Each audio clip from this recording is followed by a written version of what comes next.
बिस्मिल्लाहिर्रहमानिर्रहीम। अस्सलाम वालेकुम। दुनिया आज डिस्कस कर रही है कि इजराइल ने हमला किया और इजराइल का हमला ईरान पर जो हुआ है वो नाकाम क्यों हुआ है, कैसे इंटरसेप्ट हो गए मिसाइल, कैसी सूरत हाल हुई। अब जो डेवलपमेंट्स आई हैं वो तो खैर पता चल गई दुनिया को कि इराक से उन्होंने हमला किया, बॉर्डर के बाहर से किया, ईरान के S-400 ने रोक लिया, मिलिट्री साइट्स बचा ली, न्यूक्लियर साइट्स बचा ली, सब कुछ बचा लिया। और उसके बाद भी ईरान अभी बजीद है कि हमने स्ट्राइक बैक करना और जवाब देना है। लेकिन क्या इस सारी सूरत हाल में असल चीज जिस पर किसी का ध्यान नहीं आ रहा वो ये मनाजिर है। आपको पता है कि आज सूरत हाल क्या हुई है? 200 से जायद, छोड़ दें आज इसराइल ने जो हमला किया ईरान पर, वो हमला नाकाम हुआ, उसको छोड़ें। 200 से जायद रॉकेट आज मारे हैं हिजबुल्लाह की जानिब से इसराइल के ऊपर। और उसके बाद ये तिल अवीव के अंदर आप हाल देखें, जिस तरह आग लगी हुई है, एक पूरी की पूरी बिल्डिंग राख का ढेर हो चुकी है। अब इस पर इजराइल बात नहीं कर रहा कि ये मिसाइल लगे हैं, ये साइबर हमला हुआ है, क्या सूरत हाल हुई है, इस बारे में किसी को कुछ इदराक नहीं है। हिजबुल्लाह की जानिब से कहा गया है कि उन्होंने इजराइल की मिलिट्री बेसिस को टारगेट किया, बड़ी तबाहकुन। उन्होंने कहा जी हमने इनकी एक मिलिट्री बेस उड़ा दी है और उसके साथ साथ हमने तिल अवीव पर भी हमला किया है। अब ये जो सूरत हाल सामने आई है, जिस तरह बिल्डिंग जली हुई है, राख का ढेर बनी हुई है, ये असल में इंडिकेट कर रहा है कि इसराइल के अंदर सब कुछ अच्छा नहीं है और मामलात इसराइल के इतने ख़राब हो चुके हैं कि अब हर जगह से हमला हो रहा है। दूसरा आप ये देखिए कि इससे भी ज़्यादा अहम डेवलपमेंट है कि अब आग जिस तरह फैली हुई है, फायर फाइटर्स वहाँ मौजूद हैं। देखिए, दिन का कोई घंटा ऐसा नहीं है जब इजराइल के लोग अब खौफ में नहीं जी रहे, चाहे किसी भी तरह से आग लगे, रॉकेट से लगे, मिसाइलों से लगे, चाहे अंदर उनका निज़ाम धर्म भरम हो रहा है, साइबर हमले हो, सर्किट हो, कुछ भी हो। एक बात तो तय हो गई है कि सुबह, दोपहर, शाम और रात इजराइल के लिए पिछले काफ़ी अरसे से आ रही हैं बुरी खबरें। और जिस तरह आप ये सोचें, कल रात को जलालत हुई है, यानी अब आप दुनिया को जितने मर्जी मनाजिर दिखा दे, हमारे F-35 गए थे, उससे पहले हमारे F-15, ये जो आपकी स्क्रीन पर मनाजिर चले, हमारे पायलट जी ऐसे गए हमला करने के लिए, आपने कुछ भी नहीं किया। अब आप दुनिया को जितनी मर्जी कहानियां कराते फिरे, हमने दी उनका एक प्रोग्राम भी तबाह किया था, हमने दी उसका फलाना किया था। आप ये सोचें कैसी मज़ेदार बात है कि अमेरिका ने इजराइल को कहा है कि चलो बस कर दो, बहुत हो गया, अब ठीक है, बस ठीक है। उन्होंने कहा जी हमें पता चला है कि इजराइल ने कोई इतना बड़ा हमला नहीं किया, ज़रा मिलिट्री साइट्स पर हमला किया है, तो हम कहते हैं चलो बस कर दें, बस ठीक है, अब जो हो गया अब इसको ख़त्म करें। हम चाहते हैं ईरान भी अब ख़त्म कर दे इस बात को और भूल जाए और चीज़ों को काम डाउन करे। यानी आप ये सोचें, इजराइल जल रहा है, उधर रॉकेट्स मारे जा रहे हैं, और उससे बढ़कर उनका आर्मी चीफ क्या कहता है? अब वो कह रहा है कि जी हो सकता है कि हम लिबनान से अपनी फौजें वापस बुला लें। ये अब तक का सबसे बड़ा झटका होगा इजराइल के लिए कि अगर वो अपनी फौजें लिबनान से वापस बुला ले।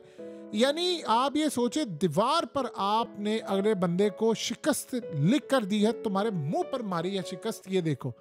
आपको पता है अब ये क्या कह रहे हैं? कह रहे हैं जी हम हो सकता है 1-1.5 हफ्ते तक अपनी फौजें वापस बुला लें और हम एक नई स्ट्रेटजी के तहत दूसरे एरियाज में जाए, क्योंकि हमने अपने टारगेट्स अचीव किए हैं।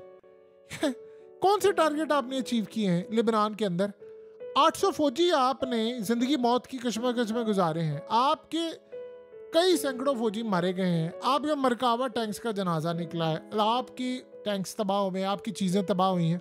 तो आपने क्या किया है? आपने जाकर इजराइल, आप छोड़े, आप, इन्होंने कहा था कि हम इजराइल का ऐसा मामला सामने दुनिया के रखेंगे, हम सफा इसी से मिटा देंगे ईरान को, फलाना कर देंगे, हम देखें इनके साथ करते कि इनकी न्यूक्लियर फैसिलिटीज। जब इन्होंने हमला किया है, और वो हमला तो शबरात में इससे ज्यादा पटाखे फोड़े जाते हैं, इसका क्रेडिट आपको जाहिर सी बात है रूस को देना पड़ेगा। उनका डिफेंस सिस्टम कमाल था, उन्होंने 18 घंटे पहले बता दिया, S-400 ने रोका, जो भी किया। अब इजराइल में वो दमखम नहीं रहा। लेकिन अब जो डेवलपमेंट असल हो रही है वो हो रही है लिबनान की साइड से। लिबनान में असल में ये जो आग का सिलसिला शुरू हुआ है, तिल अवीव में, हाइफा में, नॉर्दर्न सिटीज़ में, और ये बढ़ता ही जा रहा है। वो कह रहे हैं कि हमें अब वापस बुलानी पड़ेंगी फौजें, और हम बैक एंड पर, अब आप ये सोचें कि इजराइल का मामला ये हुआ है कि वो कह रहे हैं कि उनके यहाँ आवाज़ें उठी हैं कि हमें कुछ मामला तय करना पड़ेंगे, बातचीत का आगाज़ करना पड़ेगा। देखिए, नेतन्याहू ने कल रात को जो भी सूरत हाल हुई, ये हमला इनका नाकाम था। और जिस तरह के रिजल्ट्स चाह रहे थे इजरायली, वो रिजल्ट्स उनको नहीं मिले। जाहिर सी बात है, पूरी दुनिया इसको वॉच कर रही थी कि ईरान के ऊपर हमला होगा। आप ये देखें ईरान का दबदबा कैसे खुलकर सामने है, जिस तरह उन्होंने मिसाइल रोके हैं, जिस तरह उनका डिफेंस कामयाब हुआ है। अब वो फ्यूल करेंगे पूरी तरह लिबनान को।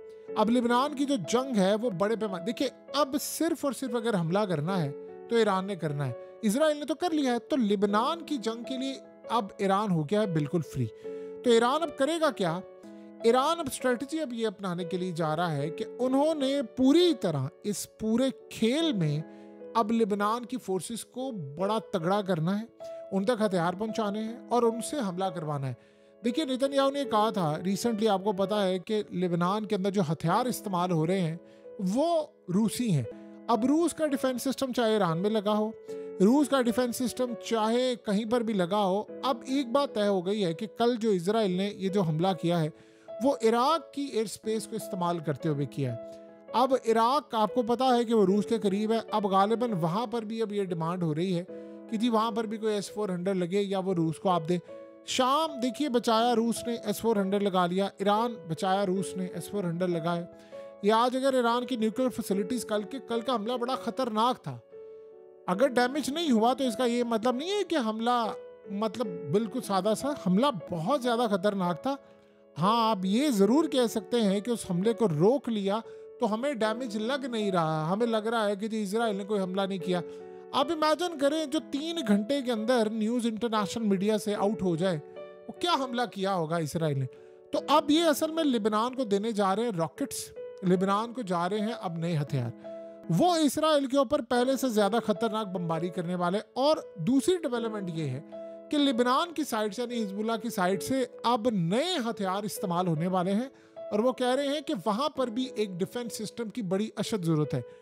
देखिए, अगर वहां पर किसी भी तरह से S-400, जो कि एक बड़ी मुश्किल चीज है, हो भी सकता है, अगर लिबनान ने बैत कर ली कि भाई ठीक है जी हम तो रूस के साथ खड़े, वहां पर अगर S-400 आ गया तो आप ये सोचें कि इसराइल के पैरों तले जमीन निकल जाएगी। जाहिर सी बात है, लिबनान का मामला थोड़ा डिफरेंट है। आपको पता है कि S-400 एक ऐसी चीज है कि जिसको तबाह करने के लिए इसराइल पूरी कोशिश भी करेगा, क्योंकि अभी तक उनको गुस्सा है कि भाई ईरान का हमला नाकाम हमारा कैसे हुआ है। लेकिन अब लिबनान के अंदर डिमांड ये बढ़ रही है बहुत ज्यादा। आपको पता है रिसेंटली उन्होंने ड्रोन गिराया है, वो टेक्नोलॉजी भी उनके पास आई है। अब वो कह रहे हैं कि जी ईरान का हमला चूंकि नाकाम हुआ है तो हमें भी एक डिफेंस सिस्टम चाहिए, और ये भी पॉसिबिलिटी है कि रूस पहुंचा दे।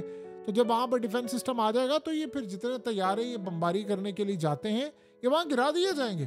आप सोचें, अमेरिका इतनी, यानी उसने इंटेलिजेंस मालूमात दी इजराइल को कि भाई तुमने हमला करना है, तुमने फलाना करना है, उसके बावजूद उसने क्या हमला किया है।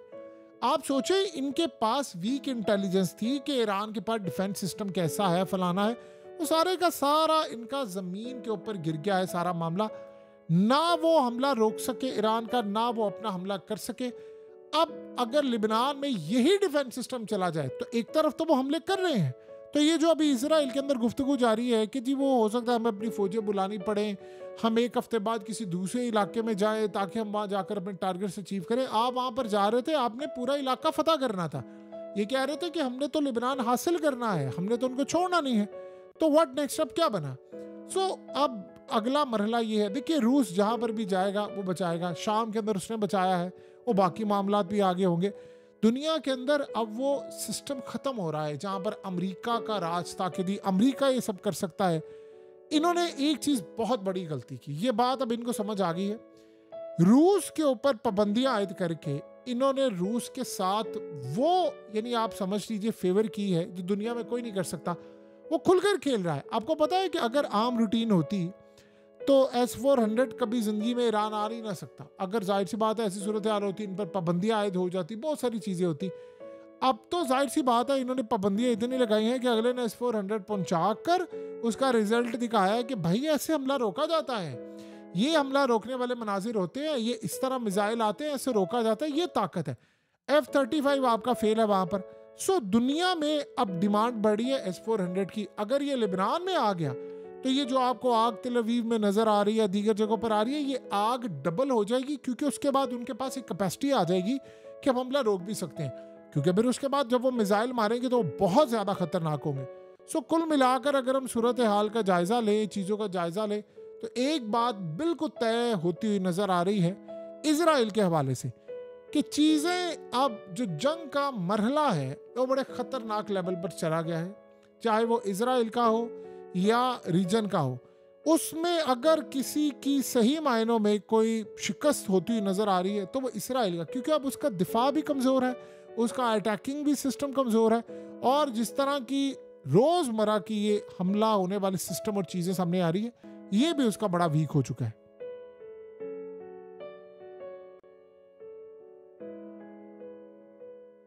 हकीकत टीवी को सब्सक्राइब करना मत भूलें, वीडियो को लाइक करें, शेयर करें और कमेंट सेक्शन में अपनी राय का इजहार ज़रूर करें।